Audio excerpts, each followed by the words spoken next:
At least one part of the mission of the church should be to inspire conversation about God. Who is God?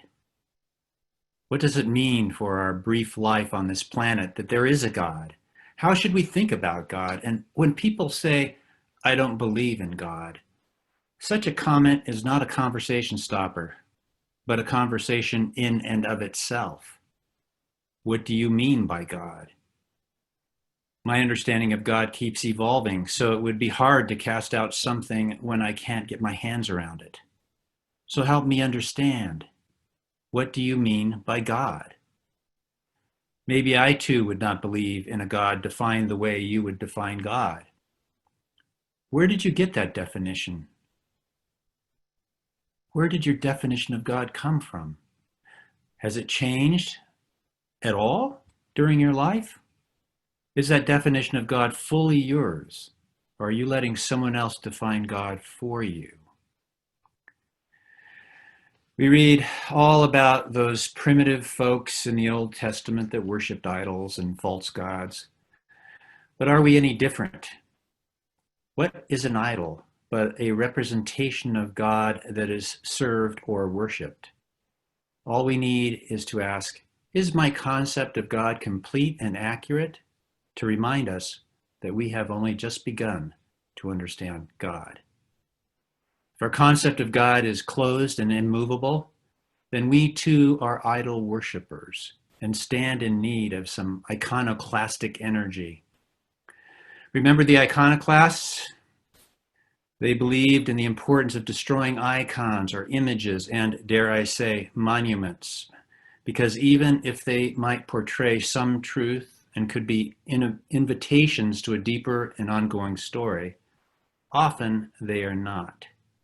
Often they shore up limited and inaccurate or incomplete notions of history because of our human tendency to embrace them as objects of worship rather than invitations to a more expansive story. So when it comes to Jesus, some have devoted themselves to what Albert Schweitzer in 1906 referred to as the quest for the historical Jesus. In his book by that name, he argued that many of the earlier historical reconstructions of Christ were largely fantasies.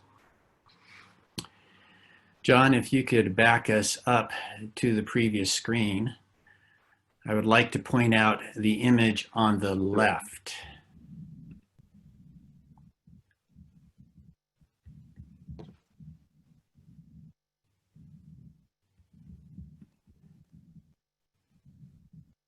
This image was an attempt by scientists to reconstruct what Jesus may have looked like. This image was the cover of the Christmas edition of Popular Mechanics in 2002. Using 3 specimens of Galilean Semites from the time of Jesus, science extrapolated information from every field of forensic anthropology to suggest this approximation. By the way, the image on the right is the one that hung in our house as a child. Maybe yours as well. It was a great excuse to avoid haircuts, given that Jesus himself apparently preferred long hair. Interestingly enough, one reason why theologians believe that Jesus did not have long hair is that the Apostle Paul said long hair was a disgrace. He would not have said that if this was true for Jesus. Most scholars believe that Jesus probably had short hair with tight curls. By the way, as the pandemic marches on, I am becoming more and more of a disgrace. Let's take a moment to acknowledge how the incarnate Jesus is a most dangerous concept, a most risky action by God, a necessary action that would rip people's concepts of God out of the clouds and plant them on our very real earth, but also an action that could be manipulated by human laziness, greed, and self-centeredness, a concept that could set people free, but potentially set them in stone. What Jesus looked like is less important than how he is perceived. One way or another, we will manipulate our image of Jesus or God to fit what we want to believe. It was Voltaire who said, "In the beginning, God created man in his own image, and man has been trying to repay the favor ever since." In the gospel today, we see a Jesus pondering what kind of world this is. "To what will I compare this generation?" he says. "It is like children sitting in the marketplaces and calling to one another, 'We played the flute for you, and you did not dance. We wailed, and you did not mourn.' For John came neither eating nor drinking, and they say, 'He has a demon.' The Son of Man came eating and drinking, and they say, 'Look, a glutton and a drunkard, a friend of tax collectors and sinners.' Yet wisdom is vindicated by her deeds." Was Jesus too stern, too angry, or too much of a party animal? Would you invite Jesus to your birthday party? Why or why not? We humans are always finding ways to reject God. God is too this or too that. Not enough this and not enough that. And it is our idolatry of our partial view of God that becomes a source of judgment, anxiety, anger, fear, and unrest. I chose to title my sermon today, "Taking on the Gods." I believe that real faith embraces a God who is always more expansive than we can imagine, more loving, more beautiful, more inclusive.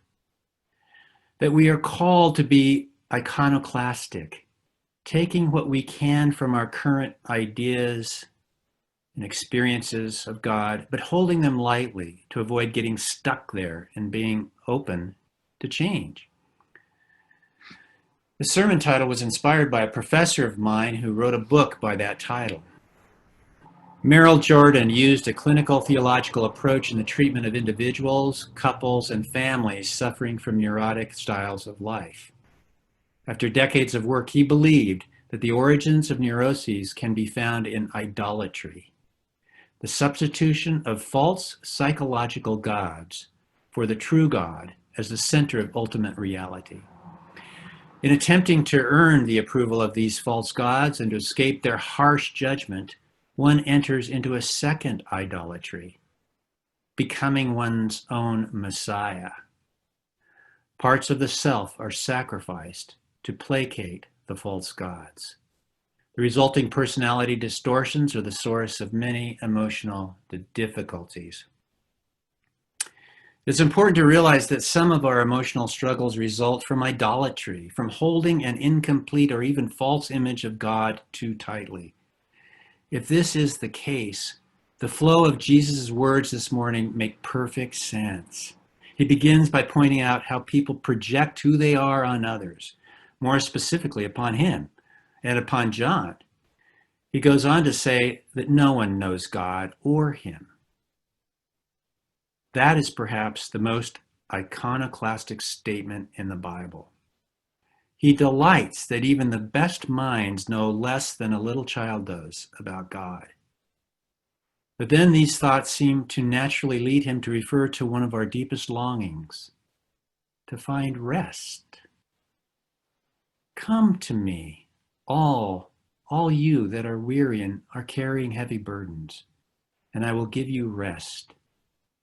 Take my yoke upon you and learn from me, for I am gentle and humble in heart, and you will find rest for your souls.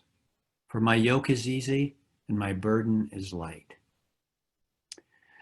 We live in a time, and always have, when we need to understand that faith involves letting go of our narrow views of God, which also lead to our narrow views of our fellow human beings and the resulting division that it creates. Jesus even disrupts our understanding of what rest means. The rest Jesus refers to is not some lazy day on an isolated beach, somewhere in a nice place, a house in the hills, a cabin somewhere, or whatever we may be longing for about now. This rest is not as we envision it, and that is why he refers to it as a yoke. It involves strapping on a different attitude and approach to life. It involves plowing the hardened soil of division and planting seeds of justice and watering them with the baptismal waters of dignity and love. This rest is a rest from the arrogance that keeps us from opening our hearts to others. It is a rest that is grounded in humility and openness to hearing the pain being expressed on the streets of our cities or in private conversations with family or friends. It is the renewed awareness that God will catch us when we let go of our ego, our theology, those inadequate images of God that support our neurosis. It is a rest from a threadbare theology that wears us out by secretly making us our own messiahs. You know what brings me rest? Humility. Humility comes from the word humus, which means earth. It reminds me that being grounded involves not elevating myself above others, not making my opinions godlike. Humility is embraced when I see that which is, or those who are irritating the hell out of me, as teachers or guides to a deeper awareness. Maybe such irritation or frustration really is driving the hell out of me. Humility helps me to see that God is teaching me right now about all of my relationships with people who are different from me, with those I feel distant from, that God is teaching me about my relationship with the environment, which makes perfect sense since the meaning of humility comes from the word for earth. Most of all, humility is teaching me about my relationship to God, deepening my trust and faith in God's love and guidance through thick and thin. For me, it's time to lay down my burdens and strap on the yoke of God, to plow the hardened soil and to plant love, justice, peace, hope, and joy with great humility in every inch of the ground of humanity. I offer these extremely limited thoughts to you in the name of God, who bears many names, but who is limited by none. Amen.